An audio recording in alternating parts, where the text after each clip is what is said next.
लोकार्पित है बहु प्रतीक्षित घंटापड़ा fly over bridge. केंद्र शिक्षा मंत्री भिसी माध्यम उद्घाटन करिसेंती। सूचना मुताबक दीर्घ वर्ष हेब एही ब्रिज को नहीं अनेक आलोचना और समालोचना देखा मिलुथिला। ब्रिज तैयारी होई नथिबारु ट्रेन गला बेले लोके माने घंटा घंटा धरी अपेक्षा करने को पड़ुला।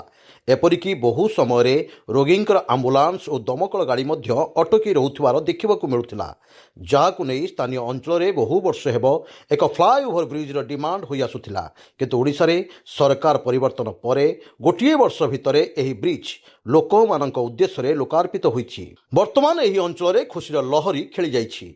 आगकू पड़ी रही विभिन्न काम सहित बहु नुआ काम तालचेर अंचल हेब बोली सांसद प्रकाश करिसेंती।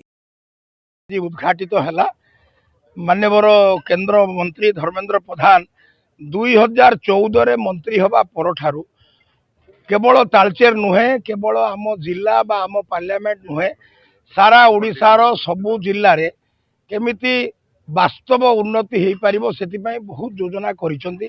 स्वयं से आगुरु पेट्रोलियम विभाग रो भी मंत्री थिले, और स्टील रो भी किछि दिन थिले, स्किल डेवलपमेंट रो भी थिले, एबे शिक्षा मंत्री अछंती। सेही परिप्रेक्षी रे ई फ्लाईओवर टी अवश्य हेबारे टिके पूरा उद्घाटित हेबारे टिके विलंब हेछि। बाकी आपणकर अन्यान्य एमसीएल रिलेटेड बा टीएफएल बा हमर एनटीपीसी टीटीपीएस रो जहाँ जहाँ समस्या रही ताकू केंद्र सरकार स्तर रे मंत्री टू मंत्री केमिति हेई पारिबो से चिंता करूचंती। मोर भी पार्लियामेंट रो लोकसभा रो मेंबर हबा आज 19 मास 20 दिन हो गला। ए भितरे मु लोकसभा रे अनेक प्रसंग उत्थापन करिछि। 28 तारिख रु भी लोकसभा हबो। टीएफएल हैला किंबा तालचेर थर्माल आमे जोटा कहू तार जो रिस्ट्रक्चरिंग होउची पूरा नुआ करी होउची से कथाटा विषय रे भी मु उठेइलिनी, आउरी भी आगु को उठेइबी। तेणु आपण माने समस्ते आपण माननको आज रे उद्घाटन उत्सव रे आसीथिबा हेतु समस्त को मु धन्यवाद दउची। सेटा आज से सब आपण जानि चंदी, मु आज कहले आपण को कोन अधिकार लाभ मिलिबो नहीं। डबल इंजन कोन मु गोटिए कथा कहि देई परिबी।